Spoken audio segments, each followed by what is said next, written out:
i Joan Maragall i Gorina. Neix el dia 2 d'octubre de 1860, al carrer Jaume Giralt número 4, en el barri de Ribera de Barcelona. Fill de pare industrial tèxtil, amb la fàbrica al mateix edifici de l'habitatge, i de mare, filla d'un industrial de Sabadell. La infantesa fou venturosa, recordant amb enyor a l'anar a missa i el jugar amb la capelleta de fusta i els sants de plom. Quan jo era petit, vivia raulit en un carrer negre. El mar hi era humit, però el sol hi era alegre. Per allà a Sant Josep el bon sol solet lliscava i lluïa pel carreró estret. I en mon cos naulit, llavors jo sentia una esgarrifança de goig i alegria. Tingué uns anys malaurats amb la primera joventut. En acabar el batxillerat, ha de treballar d'oficinista a la indústria familiar, però desatén les feines per escriure versos i llegir els romàntics alemanys. Que en treuràs d'aquesta mania de fer versos, d'aquest encanteriment amb els llibrets? Repugna lo pràctic, el progrés i la ciència, que són pols i misèria, alhora que exalçar la naturalesa, l'art, l'amor. És més feliç l'home per travessar més de pressa terres i mars, per saber aviat les coses, per anar pel món quan la naturalesa vol que dormi? I el que no és bellesa, amor o glòria, què és per mi? Als 17 anys veu publicat un primer poema. Al veure't, l'ànima entera se'm cobrí de tendre goig seguit de pena fera. De primer em vaig tornar roig i després groc com la cera. En tos llavis mig oberts beguí amor moltes vegades, desencert de desencerts. Amb les teves humorades me vas fer veure els ulls verds. Quan un menys pensa cau, prou raó té el dicho, i massa jo amb ton amor esclau, que me va donar carbassa la veritat. Vaig quedar blau, i tant això em va entristir que res em feia estar alegre fins que un amic em va dir: a tu et pintava el blanc negre, lo mateix em feia a mi. Llavors finí, mon anuig, que no crec torni mai més a torbar ma ànima puig. Ara per mi l'amor és de color de gos com fuig. I una etapa de vitalisme i empenta juvenívola, 1972-1986. El pare creu que cal donar al fill Joan una sortida profitosa i el fa estudiar. Així, amb 19 anys, el dia 7 d'octubre de 1879, es matricula en el Temple de la Sabidoria, la Universitat de Barcelona, per fer la carrera de Dret, uns estudis quelcom aristocràtics, filosòfics, històrics, literats. Serà una etapa feliç de vida regalada, fins a acabar els estudis universitaris en la que professa un cert nihilisme anarquitzant. Toca el piano, amant de l'òpera, llegeix Adam, Dickens, Heine, Goethe, Nietzsche i estudia alemany, aprèn anglès i francès. Amb 21 anys, el 1881, guanya la Flor Natural, Flor d'Or, el millor poema de tema amorós, als Jocs Florals de Badalona. Una tarda vaig entrar a la cambra de l'Aimia i no sé ben bé com fou que em trobi tot de seguit el cap nu i agenollat com aquell que s'humilia. Vaig obrir, Déu m'ho perdoni, un calaix i vegí a dintre la robeta de les festes ben plegada i molt polida, tot enrotllada de pomes que llencen flaire tan rica. El seu llit, a l'altra banda, fet de lliris pareixia. Mentre encisat me'l mirava, sento que canta i refila alegre la cadernera dintre una gàbia molt xica. Messos refilets joiosos, que és estrany, jo els entenia. Foraster, prou que et conec, la boqueta que mon bec per donar-me pinyons s'arrima, sempre em conta que t'estima. Foraster, prou que et conec. La coixina del seu llit murmurava amb veu molt fonda. Quan s'adorm, encén de nit i al matí quan se deixonda, els seus llavis més d'un tom tremolegen dient un nom. Ella bé, diu tot d'un el clavell que més sortia, i llavors tota la cambra va estremir-se de delícia i mentre la cadernera refila que més refila, els meus llavis s'ajuntaven i un petó en l'aire es perdia. Tros de cel, niu d'innocència, tot record omple ma vida.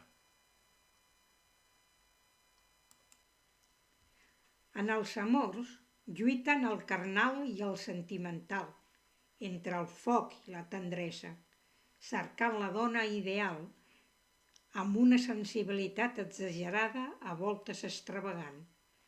Una primera núvia, Amanda, i una altra, més formal, Teresa, que ho fou fins a 1890. A dues violes marcides.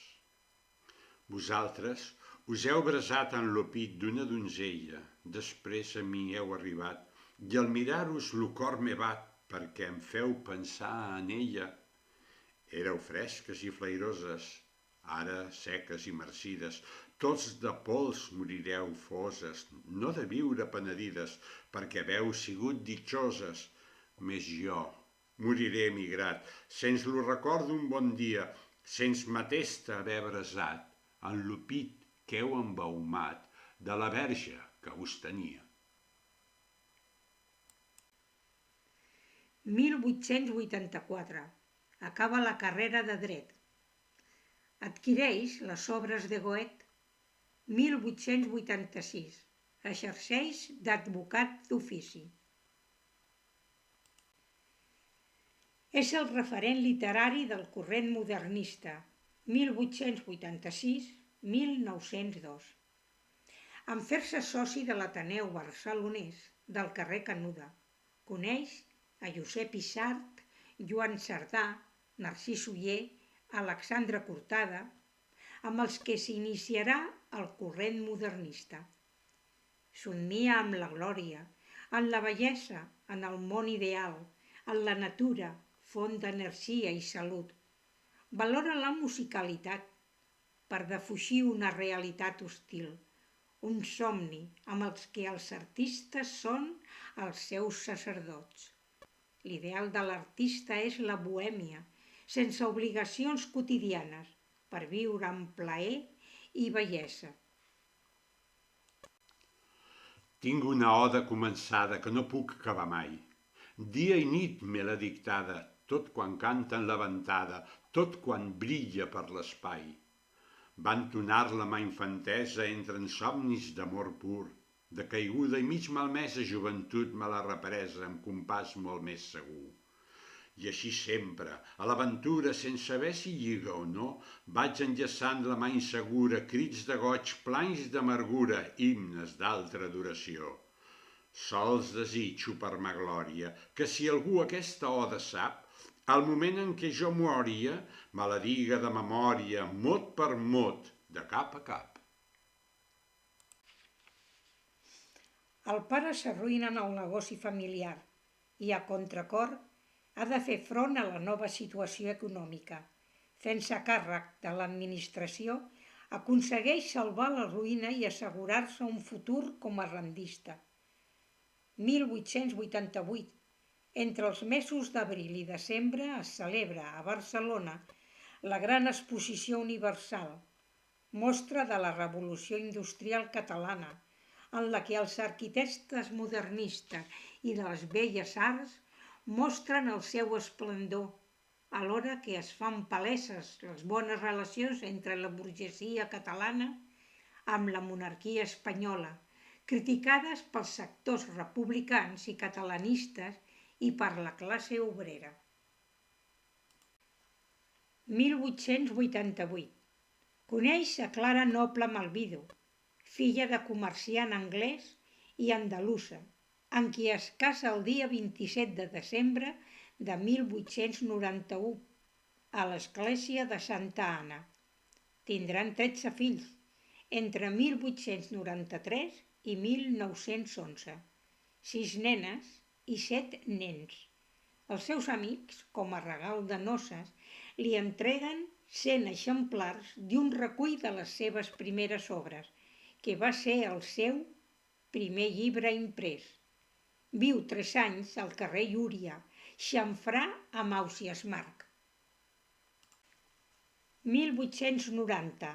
Treballa com a secretari del director J. Mané i Flaquer en el Diari de Barcelona, el Bruci, i comença a escriure per a aquest diari. De moment la cosa no em va agradar per falta d'afinitat entre les meves idees i les del diari, però ben pensat. En quant a tenir idees, allò que se'n diu idees, jo no en tenia gaires i que el mateix diari no es podia assegurar que en tingués masses. Maragall refusa l'opció reformista de la burgesia en una Catalunya que no s'avé amb el centralisme espanyol. A la revista L'Avenç, de caire evolutiu del catalanisme vers el nacionalisme, Maragall col·labora per codificar la parla catalana arcaica dels llocs florals vers la parla popular. Maragall també participa amb l'Assemblea Catalanista de Manresa per la consolidació del nacionalisme català. Topant de cap en una i altra soca, avançant d'esma pel camí de l'aigua, se'n ve la vaca tota sola, és cega. D'un cop de roc llançat amb massa traça, un vailet va buidar-li un ull i en l'altre se li ha posat un tel. La vaca és cega. Ve a beurar-se a la font com ans solia, més no amb el ferm posat d'altres vegades ni amb ses companyes, no, ve tota sola. Ses companyes, pels cingles, per les comes, pel silenci dels prats i en la ribera, fan dringar l'escallot mentre pasturen l'herba fresca a l'atzar. Ella cauria. Topa de morro en l'esmolada pica i recula afrontada, però torna, i abaixa el cap a l'aigua i beu calmosa. Beu poc, sense gaire set. Després aixeca al cel enorme l'embanyada testa amb un gran gesto tràgic. Parpelleja damunt les mortes nines i se'n torna, orfe de llum, de sota el sol que crema, vacil·lant pels camins inoblidables, brandant lànguidament la llarga cua. Escriu articles al Diari de Barcelona i altres publicacions, l'Avenç, La Veu de Catalunya, la Il·lustració Catalana, la Renaixença, i quan el contingut és massa expeditiu, amb la presa de consciència catalanista, utilitza el pseudònim Pàmfilos. Escriu centenars d'articles d'opinió, Elogio de la palabra, Elogio de vivir, Elogio de la poesia, emprant sovint el castellà en la prosa, reservant el català per la poesia. A l'article El catalanisme en el llenguatge 1893, considera que escriure en castellà, tal com es feia en els àmbits socioculturals catalans, era una expressió anormal de l'expressió parlada en català i calia regenerar la literatura d'una llengua que estava influenciada pel corrent literari castellà. És elegit membre de l'Acadèmia de les Bones Lletres de Barcelona, admirador i promotor de la filosofia de Nietzsche, exalta el viure i viure tot amb extensió i intensitat. Proclama que el fi de la vida és el poder i la força, reservat a uns pocs, i per dessota una munió de pasma d'esclaus predestinats a servir d'objectes als poderosos. El malestar de les societats modernes prové de que s'ha pres la vida al revés. En nom d'una igualtat humana, que no és més que un fantasma cerebral, una abstracció, es presenta i s'enlaira com a home tipus, com a home ideal precisament a l'esclau, al dèbil, a la majoria insignificant. El dia 7 de novembre de 1893 està present amb l'atemptat del Liceu, en què durant la representació de l'òpera Guillem Tell, l'anarquista Santiago Salvador llença bombes a la platea, matant a 20 persones. Paternal, tornant del Liceu en la nit del 7 de novembre de 1893. Furient, va esclatant l'odi per la terra, regalen sang les coitorsades testes i cal anar a les festes amb pit ben esforçat com a la guerra.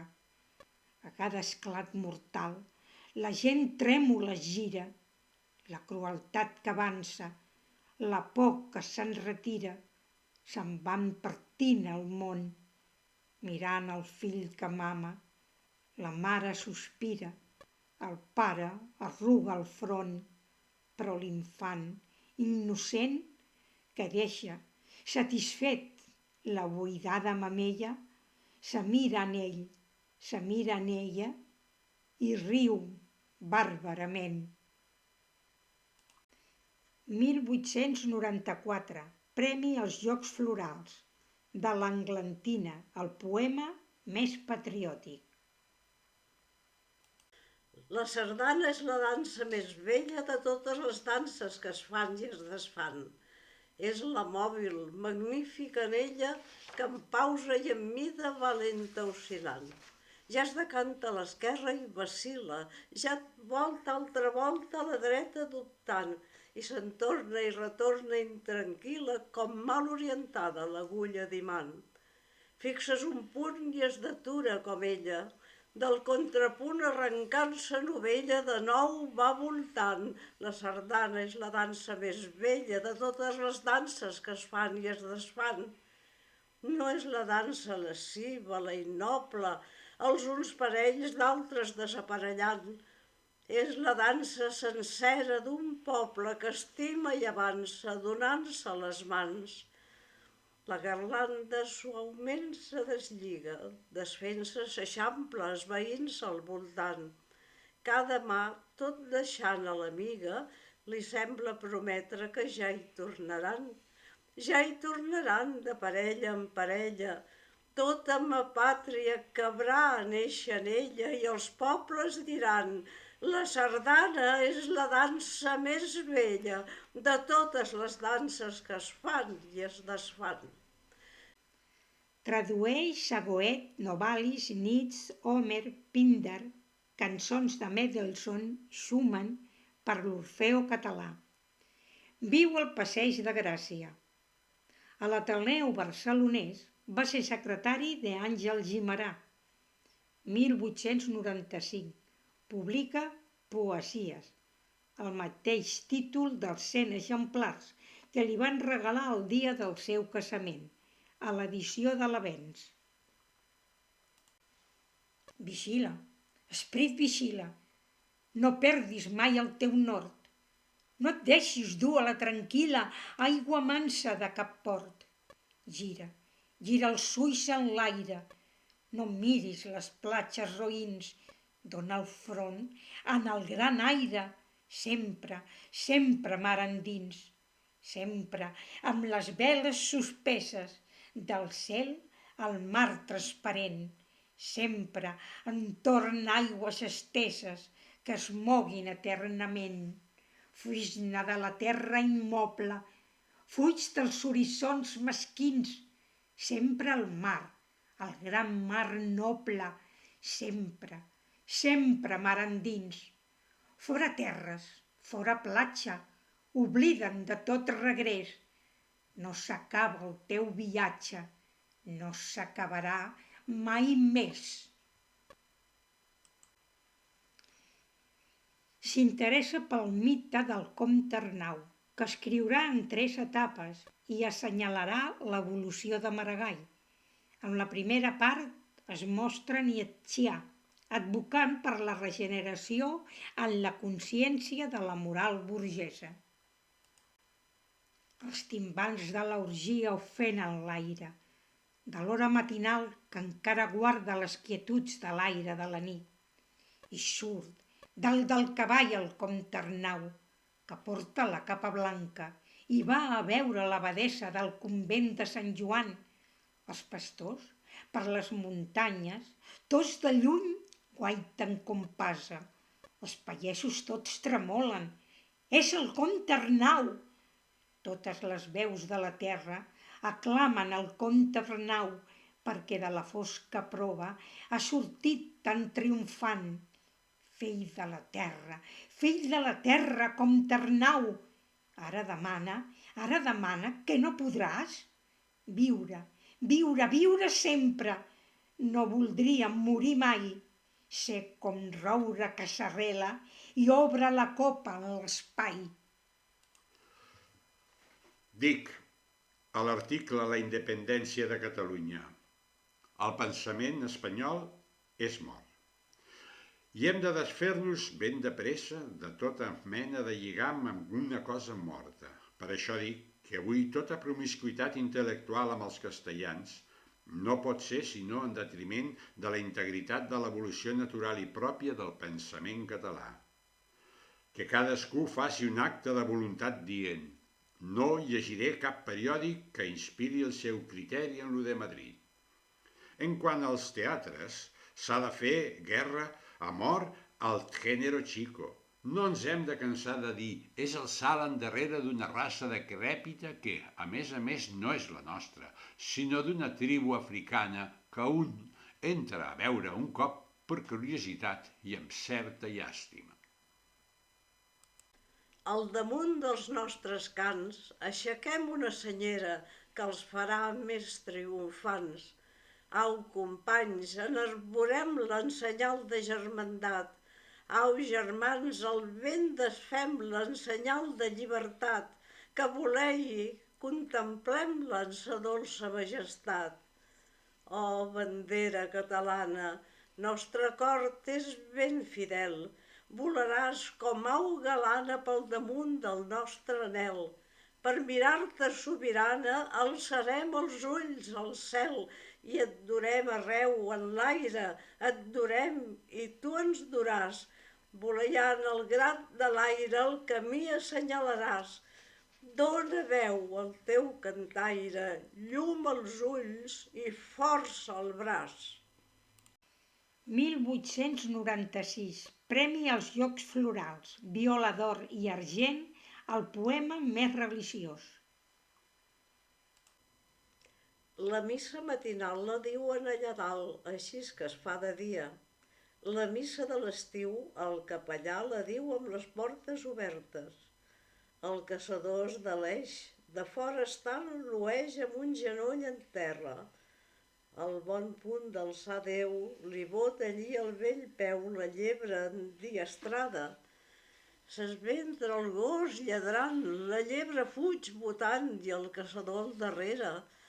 Corres i correràs, mai més t'aturaràs, aquesta és la sentència. Doncs corro i correré. S'allunyen amb el vent, perdent-se en un moment, els crits, la fressa, el rastre. La missa matinal la diuen allà dalt, les portes són obertes. En un vent de visió passa el mal caçador entre lladrucs i fressa. Se gira i veu l'altar, i al peu el capellà i en alt veu l'hòstia càndida. Passa i es perd en lluny, roden les estacions. Cada any torna a passar, cada any torna a mirar, cada any la missa augusta, cada any l'hòstia es va alçant. Passen més anys i més, el capellà no hi és, l'hòstia va sola en l'aire. Ve un any, la volta cau i s'obre el gran cel blau damunt de l'hòstia blanca que s'alça lentament. Se'n va pujant al cel, El caçador a Manel cada any la mira. L'hòstia, per anar al zenit, té l'espai infinit i ell, per caçar encisat, té el temps, l'eternitat. Ajuda a joves escriptors.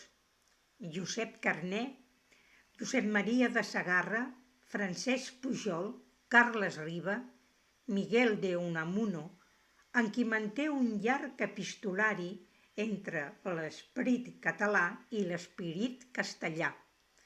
Francisco Giner de los Ríos i manté l'amistat amb el dinamitzador cultural Joan Pijoan i Soteres. 1897. Obre les seves portes la cerveseria Els Quatre Gats, en la que es deixa veure de tant en tant i en la que Utrillo representa amb ombres xineses el poema Montserrat. La revista Catalònia, 1898-1900, de caràcter nietzi messiànic, imposa front d'aquella burgesia el superhome.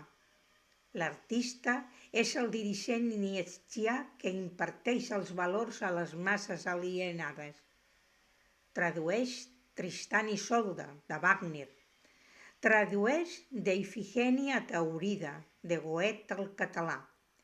I al ser representada en el laberint d'Horta, trasbalsa a la burgesia catalana, que considera el català com quelcom ordinari. En Maragall conflueixen la força interpretativa nacionalista de Wagner, la lírica intimista i sentimental de Goethe i el superhome del filòsof Nietzsche. No obstant, també es necessitava el vistiplau burgès. 1898. Davant la desfeta colonial espanyola, la burgesia catalana guanya pes, apuntalant la Catalunya autònoma, liberal, culta, cosmopolita. La qüestió per Catalunya és europeïtzar-se, tallant més o menys lentament la corda que la lliga a la morta. Quants adeus des d'aquell adeu primer, quan caí, havent fet la mort, menjar al vespre un bocí a l'endiablada, el bastó al puny, cenyida a la cintura, voltat de plors de nins i la muller que li deia en la ment: no vagis pas cap a ponent. Escolta, Espanya, la veu d'un fill que et parla en llengua no castellana. Parlo en la llengua que m'ha donat la terra aspra. En aquesta llengua pocs t'han parlat, en l'altra massa. T'han parlat massa dels saguntins i dels qui per la pàtria moren, les teves glòries i els teus records i glòries només de morts has viscut trista. Jo vull parlar-te molt altrament. Per què vessar la sang inútil? Dins de les venes vida és la sang, vida pels d'ara i pels que vindran. Vessada és morta. Massa pensaves en ton honor i massa poc en el teu viure. Tràgica duies la mort dels fills, te satisfeies d'honres mortals i eren tes festes els funerals. Oh, trista Espanya! Jo he vist els barcos marxar replets dels fills que duies a que morissin. Somrients marxaven cap a l'atzar i tu cantaves vora del mar com una folla. On són els barcos? On són els fills? Pregunta-ho al ponent i a l'ona brava. Tot ho perderes, no tens ningú. Espanya, Espanya, retorna en tu, arrenca el plor de mare. Salva't, oh, salva't de tant de mal, que el plor et retorni fecunda, alegre i viva. Pensa en la vida que tens entorn, aixeca el front, somriu els 7 colors que hi ha en els núvols. On ets, Espanya?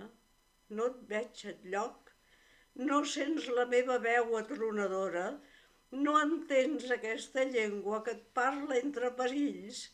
Has desaprès d'entendre'n els teus fills? Adéu, Espanya. Tornem de batalles, venim de la guerra i no portem armes, pendons ni clarins. Vençuts en la mar i vençuts en la terra, som una desferra, duem per estela taurons i dofins. Germans, que en la platja plorant espereu, ploreu, ploreu. 1899. Publicació de la revista modernista Els Quatre Gats. 1899-1903. Publicació de la revista modernista Pèl i Ploma. En 1899 rebutja dirigir La Veu de Catalunya.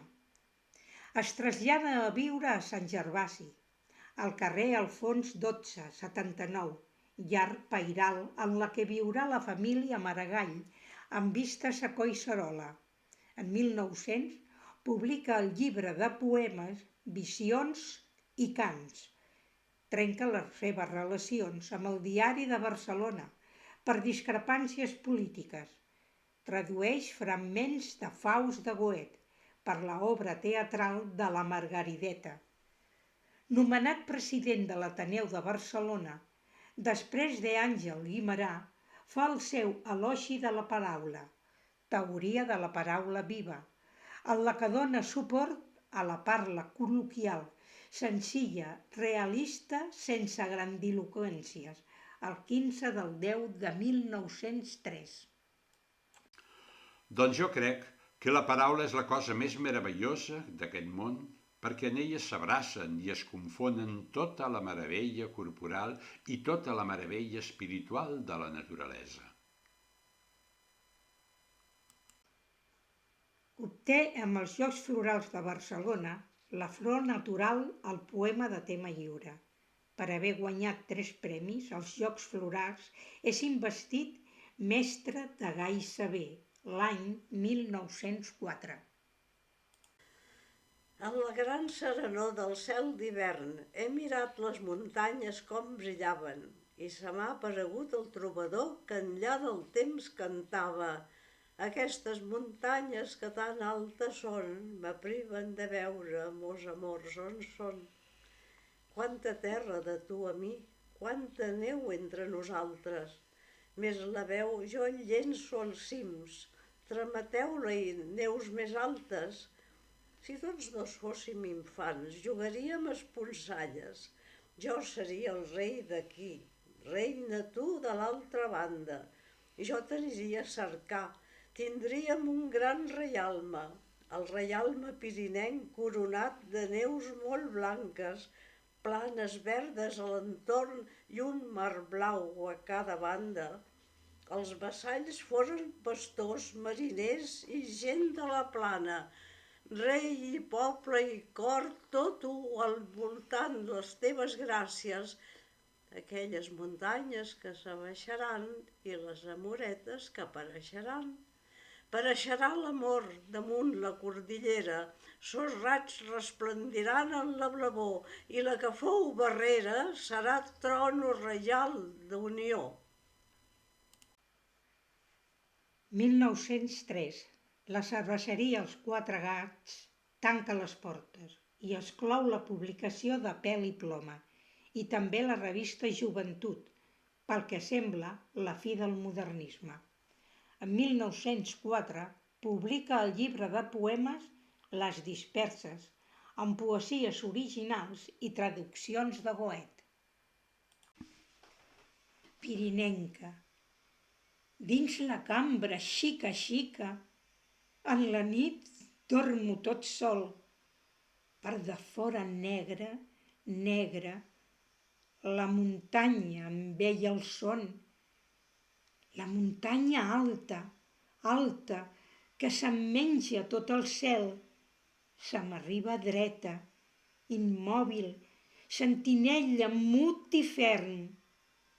Els meus somnis volen, volen cap als plans i vora el mar, on els meus amors m'esperen, sota el cel assolellat. Jo somric amb els meus somnis, adormit en la nit, sol, per de fora negra, negra, la muntanya em veia el son. 1906 publica el poemari Enllà, que rebrà el Premi Fastenrath als Jocs Florals de Barcelona del 1910.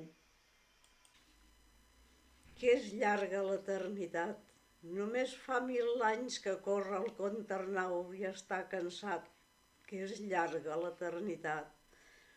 Totes les veus de la terra s'arriuen del Comte Arnau, perquè volta, volta, volta, boi cercant son vell palau. Fill de la terra, Comte l'Arnau. I ara què cerques?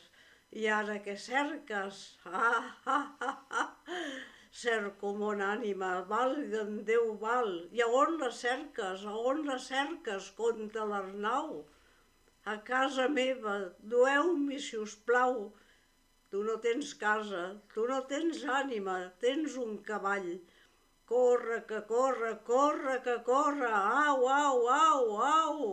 Seràs arbre, seràs penya, seràs mar esvalotat. Seràs aire que s'inflama, seràs astre rutilant. Seré home sobre home perquè en tinc la voluntat. Ell vol esclafir la rialla, fa un gran crit i arrenca un plor. El gran alarit que arrenca, tot plorant el Comte Arnau, totes les veus de la terra se dispersen udolant. El Comte Arnau plora i dins de son plor ha trobat son ànima, que és una cançó. El rebuig de l'artista modernista a la societat burgesa en la que el progrés ha deixat de ser valor absolut, sinó destructor de valors naturals i espirituals. Ha estat vençut per les contradiccions entre l'excentricitat bohèmia, esteticista i messiànica i la realitat sociopolítica, el que seria l'adveniment del corrent noucentista, d'idealització de la ciutat, la modernitat, el progrés, el realisme, el pragmatisme. L'intel·lectual està decebut i així Maragall ho expressa a la segona part del Comte Arnau. Molts camins al capdavall s'han tornat tenebrosos i he perdut aquell delí dels meus dies lluminosos. És cert que he anat massa sol, ensuperbit dels meus passos i que a dintre dels meus braços mai ningú ha trobat consol. Però Maragall fou el testimoni viu 1907-1911 d'aquell temps canviant. Cal entendre's que procurem fer penetrar l'ànima catalana a Europa està molt bé, però suposar que per lograr això haguem de negar lo català està molt malament, perquè llavors què hi duríem a Europa? I no podem portar-hi res. El nostre europeisme seria que ella se'ns enduria a nosaltres, i no pels camins dels aires, sinó pels de França i d'Anglaterra. Espanyols, sí, més que vosaltres, visca Espanya! Però com ha de viure Espanya? No pas arrossegant-se pels carrerons provincials del caciquisme, no pas agarrotada, sinó que ha de viure als quatre vents dels mars que la volten. Si no teniu l'entusiasme de la joventut, si no teniu el braó popular, si no teniu la noblesa de l'espasa, si us manquen les virtuts cardinals de tota empenta nacional, què teniu, doncs? Què hi queda entre vosaltres? Visca Espanya! 1909. Davant els sagnants fets de la Setmana Tràgica, acusa els seus conciutadans a Barcelona. Lo primer que es destria és el pretest, lo que sembla la causa immediata contra la guerra. Està bé, contra el poder que arrenca de la llar que el fill o el pare per dur-lo a morir. Com és que de Barcelona se'n diu ja arreu la ciutat de les bombes. En efecte, hi floreix el desordre social, igualment que hi floreixen els tarongers. Catalunya, Barcelona, has de patir molt si vols salvar-te. Cerca la mort en ton dolor, Barcelona. I si al capdavall resultés que ens n'havíem anat tots al mirar Barcelona deserta, Catalunya desolada, qualsevol viatger podria dir: aquí hi hagué potser una gran població, però per cert que mai hi ha hagut un poble. On te'n vas, Barcelona, esperit català, que has vençut la carena i has saltat ja la tanca, i te'n vas dret enfora amb tes cases disperses, lo mateix que embriagada de tan gran llibertat. Veig enllà el Pirineu amb ses neus sonrosades i al davant Catalunya tot extès als seus peus. I me'n vaig, és l'amor qui m'empeny cap enfora, i me'n vaig delirant amb els braços oberts. Oh, detura't un punt, mira el mar, Barcelona, com té faixa de blau fins al baix horitzó, els poblets blanquejant tot al llarg de la costa, que se'n van plens de sol vorejant la blavor. I tu fuges del mar. Vinc del mar i l'estimo, i he pujat aquí dalt per mirar-lo millor, i me'n vaig i no em moc, sols estenc els meus braços, perquè vull Catalunya tota dintre el meu cor. Corre enllà, Barcelona, que ja et cal ésser una altra per ésser la que deus, perquè ets alta i airosa i fas molta planta, però bé et falta encara molt més del que tens. Ets covarda, cruel i grollera, Barcelona, però ets riallera perquè tens un vell cel al damunt. Vanitosa, rauixada i traçuda, ets una menestrala pervinguda que ho fa tot per punt. Més passada l'estona i el dia i la rauxa i el vent de disbauxa, de tot te desdius, i abandones la via i la glòria i l'empresa i despulles el gran de grandesa i encara te'n rius. Tal com ets, tal te vull, ciutat mala. Ets com un mal donat de tu s'exhala, que ets vana i coquina, traïdora i grollera, que em fas abaixar el rostre a Barcelona, i amb tots pecats, nostra, Barcelona nostra, la gran encisera. La ciutat del perdó, 10 del 10 de 1909, on critica la burgesia i demana l'indult per Ferrer i Guàrdia i la resta d'inculpats. El cor no vos diu res, ara, mentre s'estan afusellant gent a Montjuïc, solament perquè en ell es manifestà amb més claretat aquest mal que és el de tots nosaltres? Com vos podeu estar a casa vostra i asseure's a taula voltat de fills i atendre a vostres negocis? Perdó pels condemnats a mort a Barcelona. A l'article L'Església cremada critica el distanciament de l'Església del poble i la condescendència amb la classe burgesa. Jo mai havia oït una missa com aquella. La volta de l'església esgalabrada, les parets fumades, escostronades, els altars derruïts. No reedifiqueu les runes, no esborreu la sang, no poseu bàlsam al dolor, perquè no hi ha millor esquer ni engranall per atraure els malcontents i els que pateixen, els dolents, si els voleu dir dolents, que no sé si heu pensat bé lo just que és el doble sentit d'aquesta paraula que té per tot arrel el dol. Crida en la nit l'infant son primer dol, perquè li han amargat la font de vida. Arrenca un plor a la nit, sense consol. Què has fet de la dolçor del teu pit, dida?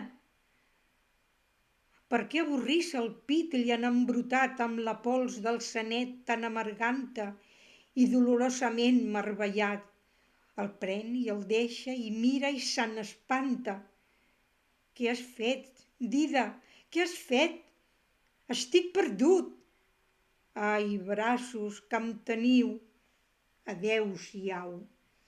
Ai, dolça tebior del pit suau, que contra de tot mal m'eres salut. Per què ara te'n fas avorridora? Com ha estat això, dida? Com ha estat? I es redreça l'infant desesperat. La dida gira el rostre com traïdora, més ell li pren el rostre i li espia. Dida, dida! I para en sec el plor, i una mirada d'home que es malfia, els ulls li esfulla la primera flor. Acaba el poema del comte Arnau en la tercera part. Revifa l'exaltació individualista messiànica. La terrenal vida infinita, deixeu-me córrer ben fidel, mireu que us porto la collita, Pare nostre que estau en lo cel. Sóc com un cep amb molta fruita que es dobla el pes de sa dolçor. No em barameu que encara en lluita vaig aprenent la llei de l'amor. Porto en mi els fills i gent estranya, porto la imada sobre el cor i la muller que m'acompanya me canta el cant de vida i mort. Per l'encontrada més obscura, de tant de pes vaig carregat, sento damunt com me madura l'amor degut i no pagat. Malgrat que, sense conèixer prou el perquè, decau la salut. Es manté actiu. Forma part de la secció filològica de l'Institut d'Estudis Catalans. Torna a col·laborar amb el Diari de Barcelona. Escriu pel teatre Nàusica, a partir de l'obra de Goethe Nàusica, inspirada en l'Odissea i el retorn d'Ulisses guiat per un poeta cec. Anno 1908. Caldes d'Estrac. Dia 15 de juliol a mitja tarda. Cel pur, aire suau, mar plana i dolça. El sol brilla per tot, els ocells canten i souen veus d'infants en la marina i tallar dalt les campanes del diumenge. Jo, en memòria d'aquella princeseta que amb fresques mans i bon cor a Ulisses del desitjat retorn obrir la via, potser no se'ns recansa, vull retraure els mots divins d'Homer en un teatre per refrescar-m'hi el cor en sos meandres i fer-me nou lo vell, i en dec la idea al poeta més gran d'Alemanya. Així, tal volta enamorat, intenta un constructor de la immortal bellesa d'antic palau fer-ne una estada nova per bostejar-hi el seu amor per sempre. Amb 50 anys és el patriarca, cap d'un gran casal, amb béns, dona, 12 fills, encara en tindrà un més. I es troba sa de cos i esperit, amb fortuna suficient, amb un nom de renom i glòria de poeta, i dona gràcies al seu pare que està al cel i a Déu. Si el món ja és tan formós, senyor, si es mira amb la pau vostra dintre de l'ull nostre, què més ens podeu dar en una altra vida? Per això estic tan gelós dels ulls i el rostre i el cos que m'heu donat, senyor, i el cor que s'hi mou sempre, i temo tant la mort. En quins altres sentits me'l fareu veure, aquest cel blau damunt de les muntanyes i el mar immens i el sol que per tot brilla? Deu-me en aquests sentits l'eterna pau i no voldré més cel que aquest cel blau. Aquell que a cap moment li digué atura't, sinó el mateix que li dugué la mort, jo no l'entenc, Senyor, jo que voldria aturar tants moments de cada dia per fer-los eterns a dintre del meu cor. O és que aquest fer etern és ja la mort? Més llavors la vida, què seria? Fora l'ombra només del temps que passa, la il·lusió del lluny i de la prop, o el conte de l'humor, el poc i el massa enganyador, perquè ja tot ho és tot? Tant se val. Aquest món, sia com sia, tan divers, tan extens, tan temporal, aquesta terra amb tot el que s'hi cria, és ma pàtria, Senyor, i no podria ésser també una pàtria celestial. Home sóc, i és humana ma mesura per tot quan puga creure i esperar. Si ma fe i ma esperança aquí s'atura, me'n fareu una culpa més enllà. Més enllà veig l'ocel i les estrelles i encara allí voldria ésser hom. Si heu fet les coses amb mos ulls tan belles, si heu fet mos ulls i mos sentits per elles, per què clocal cercant un altre com, si per mi, com aquest, no n'hi haurà cap? Ja ho sé que sou, Senyor, però on sou? Qui ho sap? Tot el que veig se vos assembla en mi. Deixeu-me creure, doncs, que sou aquí. I quan vinga aquella hora de temença en què s'acluquin aquests ulls humans, obriu-me'n, Senyor, uns altres de més grans per contemplar la vostra faç immensa, sí amb la mort, una major naixença. 30 de novembre de 1911. Després de tocar al piano una sonata de Beethoven, donar corda al rellotge i treure's l'aliança, que mai s'havia tret, s'allità definitivament, diagnosticat de febre de Malta, mort el dia 20 de desembre de 1911 en 51 anys, acompanyat de la seva família. Quina mort més dolça, Déu meu! Enterrat al cementiri de Sant Gervasi. Ja no em plau ni el dansar ni l'alegria, perquè qui m'ha de veure ja no em veu. On són aquells ullets que em perseguien i no en deixaven tot el dia arreu? Que jo em sentia tan acompanyada, com si ja no visqués sola per mi, com si la meva vida fos doblada i tot lo meu tingués un segon fi. I per això jo em polia i m'esmerava i sabia de cert que no era en va, que tot mo resplendor s'aprofitava, perquè hi havia algú que em contemplava, tenint-me com un sant en un altar. Més ara, que en trauré de ser bonica, si he perdut mon mirall de bonicó? Més d'un esguard en mon esguard se fica, però amb altra ardència, que amb aquella no. Aquella era una ardència de puresa, que feia una gran llum sense cremor. Ara conec com he sigut taimada, per lo que enyoro els ulls de l'aimador.